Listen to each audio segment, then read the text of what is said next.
Chloe, no last name.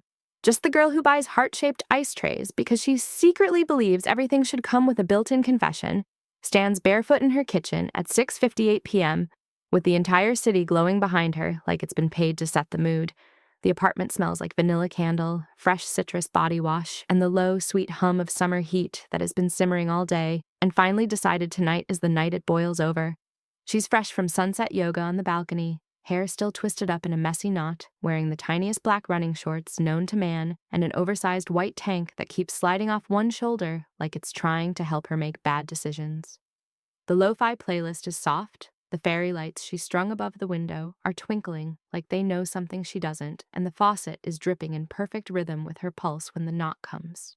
3 calm, deliberate taps that somehow sound like they've been waiting outside her door since the day he moved in. You guys will never believe what just happened.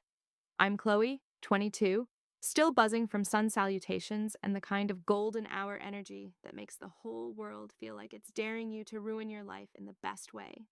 And this is happening right now, 6:58 p.m. on a Thursday that just turned liquid hot and refuses to cool down. The glass is already sweating in my hand, hallway light slicing gold across the hardwood, the scent of warm cedar, fresh sweat, and something so alive it has teeth is already drifting in, like it owns the place. And my pulse is sprinting faster than he just did. Hit subscribe, ring the bell, drop a comment if a simple glass of water ever turned into the moment you decided you'd rather die of thirst than stop drinking. Let's go. I open the door. Everett stands there, like he was carved from the last rays of sunlight and sent straight to my doorstep to destroy me in the most beautiful way possible. Black running shorts, riding low on his hips, gray tank soaked through and clinging to every line. I've definitely never let myself stare at in the elevator, except I have, every single time. And I've replayed those 3-second clips in 4K for months. Salt and pepper hair, a glorious, windswept disaster. Chest still heaving in the most distracting rhythm known to science. Sweat beads on his collarbone, rolls slow and deliberate down the center of his chest. Disappears beneath fabric I suddenly want gone. Yesterday. A single drop clings to his bottom lip like it's scared to fall. His green eyes are bright from the run and darker the second they land on me, sliding from my bare feet up my legs to the slipped shoulder strap like he's reading a language he's been fluent in since the first time I smiled at him in the mailroom and he forgot how to speak for 3 full seconds. Hey, sorry to bother you, he says, voice low and rough from exertion, the kind of rough that makes my knees forget their job and my spine forget gravity exists. Left my water bottle on the porch like an idiot. Mind if I steal a quick glass? I should hand it over from the doorway like a normal neighbor who has never once pictured him shirtless in this exact kitchen at golden hour. Instead, I step back, swing the door wide, smile too wide, heart too loud, and say the most dangerous sentence I've ever spoken. Come in. Kitchen's cooler. I've got ice. He hesitates exactly half a heartbeat, long enough for me to feel it in every cell, short enough to pretend I didn't, then steps inside. The second the door clicks shut behind him, the apartment shrinks to the size of a heartbeat. The air conditioning kicks on, blows cold across my skin, does absolutely nothing against the heat rolling off him in waves. I lead him to the sink, fill the tallest glass I own with heart-shaped cubes that clink like tiny champagne glasses celebrating the end of restraint. Cold water pours over them, condensation instantly beating on the outside, like the glass itself is nervous. I turn to hand it to him, and he's closer than expected, close enough that the heat rolling off his skin fights the fridge and wins, close enough that I can see the tiny scar on his collarbone, and the way his pulse is hammering at the base of his throat like it's trying to escape and find me. Our fingers brush when he takes the glass. The cold does absolutely nothing against the spark that jumps between us. Electric, undeniable, 2 years in the making, finally grounded. He drinks in long, slow pulls, throat working, eyes locked on mine over the rim like he's drinking me instead of the water. When he finally lowers the glass, there's one perfect drop clinging to his bottom lip. I watch it, transfixed. He watches me watching. The drop trembles, falls. Neither of us moves to catch it. Thanks, Chloe, he says, voice rougher now, like the run wasn't the only thing that stole his breath. Like my name has been living in his mouth for months and finally got permission to come out and play. I lean back against the counter, arms crossing under my chest because the tank suddenly feels made of air and good intentions. Good run? Best one yet, he answers, setting the glass down with deliberate care, still half full, condensation pooling on the granite like a tiny lake forming around an island we're both standing on. His eyes trace the slip of my shoulder strap again, linger on the thin black strap of my sports bra peeking out, then flick back to my face like he's trying to be good and failing spectacularly. Didn't expect you to be home. Plans got canceled, I lie smoothly, because the truth is I never had plans. I was waiting. I've been waiting since the first time he held the elevator for me, and our fingers brushed and the doors closed, and I spent the entire ride down pretending I wasn't on fire.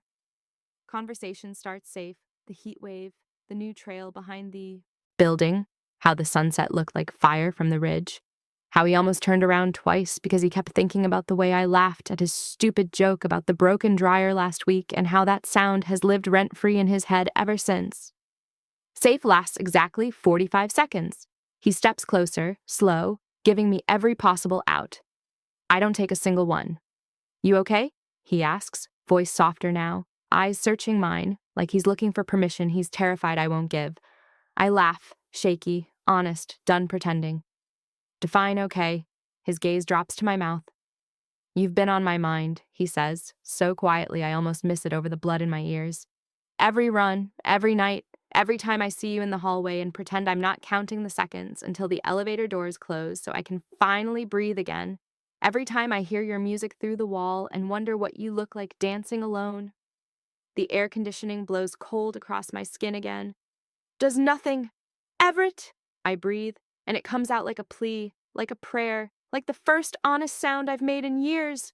He rounds the island in one smooth step, hands finding my waist, lifting me onto the counter like I weigh nothing. Cold granite bites my thighs. His palms are pure fire sliding up my bare skin. Calloused thumbs tracing the edge of my shorts like he's reading braille that spells out every fantasy I've never said out loud.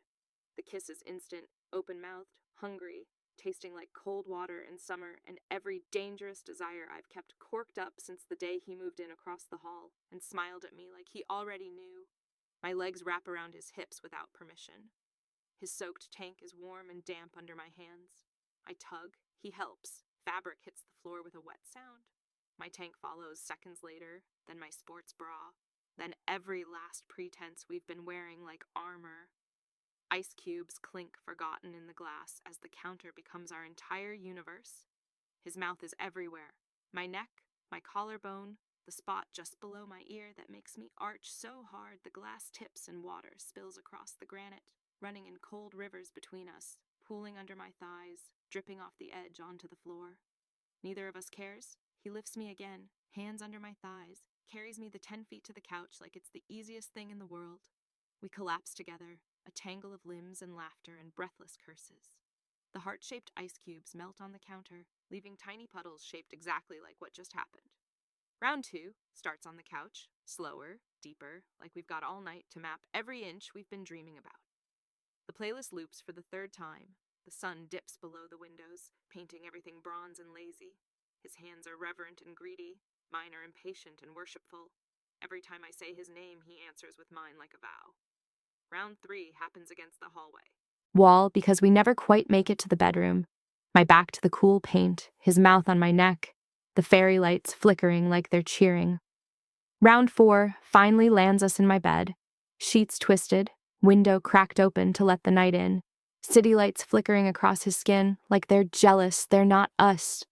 The clock says 11:47 p.m. When we finally collapse, both of us dehydrated in the best possible way, laughing into each other's mouths because we can't stop kissing long enough to breathe properly. Round 5 is slow and lazy at 1:13 a.m., all tangled limbs and whispered confessions in the dark. How long he's wanted this, how many times I've touched myself thinking about him in the shower, how we both pretended not to notice the other staring in the laundry room. The city is quiet now, the fairy lights long burned out, the heart-shaped ice cubes a distant memory. 7 a.m. We're in the kitchen again, raiding the fridge, wearing nothing but each other's fingerprints. He finds strawberries. I find whipped cream. We don't make it back to bed. 42 a.m. We're on the balcony, wrapped in one blanket, watching the sky turn lavender. His arms are around me from behind, chin on my shoulder, both of us quiet because words feel too small for what just happened. 19 a.m. Sunrise paints the living room gold again. We're back on the couch where we started, my head on his chest, his heartbeat steady under my ear. The abandoned glass of water is still on the coffee table. Condensation ring now a perfect circle. Water long gone warm. The heart-shaped ice cubes are nothing but a puddle and a memory. Still thirsty? I ask, voice wrecked and smug and so in love it hurts. He laughs against my temple, low and filthy and perfect. Never stopping, he murmurs, lips brushing my pulse. Could drink you forever and still want more. Could live on you. Will live on you. I twist in his arms, straddle his lap, kiss him slow and filthy until the sun is fully up and the city wakes up around us. Good, I whisper against his mouth. Because I'm nowhere near done pouring, and we've got a whole weekend before either of us has to pretend to be normal again. Chloe winks at the camera, phone propped on the kitchen island where it's been recording since 6:57 p.m. yesterday. Battery dead hours ago, but somehow still glowing red like it refuses to miss a second. Melted heart-shaped ice cubes glistening in the background like tiny monuments to the moment everything overflowed and never stopped. And that's how a glass of water became an entire night, an entire weekend, an entire life, an entire flood. Some favors aren't simple, some thirst can't be quenched with anything cold, and some desires, once they start pouring, drown the whole damn world and build a new one made of two people who finally stopped pretending they weren't dying for a drink. Like subscribe, ring the bell, comment the last time you offered someone Oi's glass of water and they took the whole damn ocean and you let them. Chloe's dangerous desires just overflowed and we're both swimming in it. Happily, endlessly, forever.